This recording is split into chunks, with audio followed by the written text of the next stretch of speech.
Hello guys, I am Kevin van der Kooi, also known as RotterdaM or Rotti in the StarCraft 2 world, and we are here over at the Dreamhack Masters in Atlanta, Georgia, the beautiful United States. We're going to talk about the very first day of the StarCraft 2 Winter Championships, but it's just one of the big events we have throughout the year. First days are very action-packed in this event, because you don't just have your seeded players, you have the open bracket as well. So basically we start off with 6 brackets, of which 2 brackets are the winner stage and the rest is the open bracket. Some players have 3 lives, other players have 2 lives, and honestly then it's just a wild west, and there's a whole lot of StarCraft that gets played. We kicked things off in a Group A where we had a couple of very good Terrans and Protoss cooking it out. In the end, the 2 Liquid boys made it through.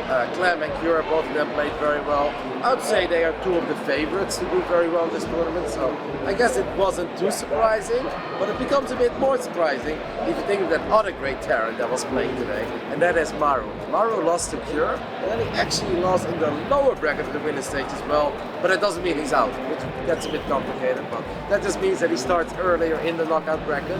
I would say that was a bit surprising. Maru always comes in as one of the big favorites, even though America and Europe is not really the territory where Maru has dominated in the past, but he's still Maru, so we always expect great things of him. I think overall Group A was fun, had a couple of cool PvPs. Classic showed up and got revenge for underwhelming IEM qualifiers that happened last week. It's been a crazy Monday before we started the field. We're here now. Last week we were on Germany. We had a lot of big tournaments happening online in between as well, so it's good to see Classic show up and play a couple of great PvPs, and we're looking forward to more of him tomorrow. In Group B, we had a whole bunch of world champions looking it out. We had Oliveira in the bracket, we had Serral in the bracket, we had Jan in the bracket, so at that point you already know it's obviously going to be fireworks. Dark was in there as well, and Dark delivered. He just got the job done, got revenge on Solar. Serral is obviously one of the guys everyone always looks forward to. Everyone wants to see, is he going to do it again like he did it 6 months ago in Sweden? So far I'd say so good. He dropped 1 map against Beyond. That was, I think, a very fun series. The crowd here in Atlanta was absolutely loving it. We had a lot of people show up for the first day. Yeah, they put on a show for all of us out there. Beyond pushed him to the limit, got the best of him in a very exciting back and forth game, but I think the 2 games that Serral won, he was still pretty dominant, and that means we'll see him again tomorrow in the quarterfinals.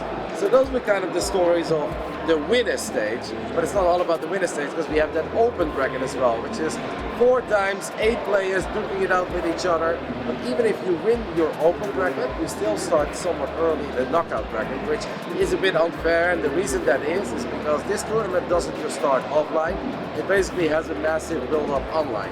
Every regional has their regional qualifiers.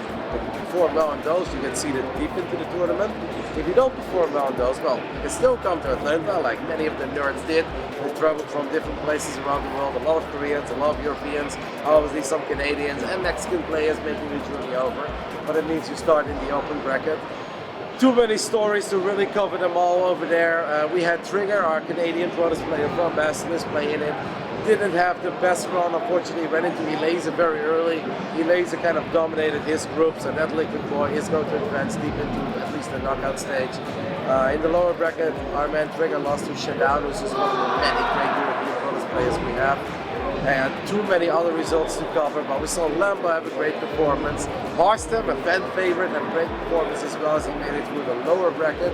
So those are all players that we are going to see tomorrow. That's when the Dreamhack Masters will continue.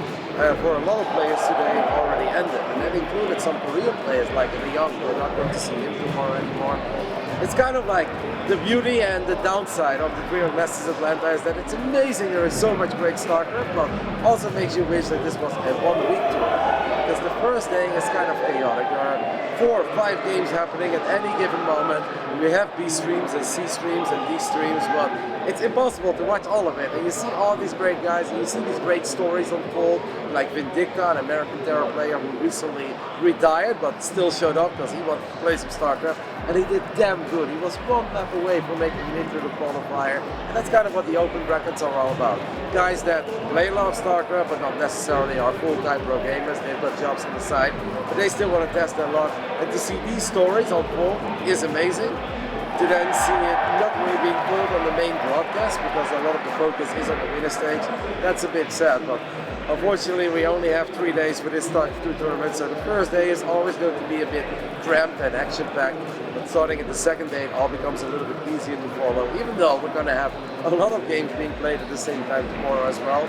All of them are, spectacular matches. We're looking at some of the finest that Europe, America and Korea has to offer, so we can't wait for that. But obviously it's sad because we want to watch all of it and we simply can't. One thing we do already know is that a couple of the guys that performed well are already in the top 8. Those players are Dark, Cure, Serral and Clem. So we won't see them until pretty late into the day tomorrow. But everyone else that made it through the lower bracket or the open bracket is going to have to show up early tomorrow and duke it out with one another. I mean, today the audience was already amazing. For a Friday, I honestly can't remember we had a Dreamhack where we had this many people show up on a Friday to watch the games and cheer for their favorite players. Tomorrow I can only imagine that everyone is going to be there very early because I think our first series of the day is going to be Maru, one of the most accomplished StarCraft 2 players of all time, against Hero. And Hero is the reigning champ of the Dreamhack Atlanta, so it really doesn't get much better than that. But then it will get better because that's just the opening round of tomorrow. So I think it's going to be awesome. It was a long day. I think overall it was a successful day of StarCraft. We had a couple of technical difficulties, but these things happen. Technology, the interweb, Battle.net, LAN, a lot of things can go wrong, but I feel overall we had a very good mood in the building. The nerds were happy that StarCraft is back in North America. I think the players are happy to just see everyone again, see their casters, hang out, have a good time with one another. And honestly, the first day was good, and I think the second day is going to be a whole lot better, where it's going to be a bit easier to follow it all, but it's still going to be chaotic, and we're going to have a lot of great high-level games, and it's do or die tomorrow. Nobody has the second chances anymore. If you lose tomorrow, you're out, you're done. You can enjoy the aquarium over here or admire the beautiful stadium of the Falcons, but there is no more StarCraft to be played. So I think it's a successful first day, but I can't wait for the second one, and we'll see you guys tomorrow for the second day of the ESL Winter Championships over here at the Dreamhack Atlanta.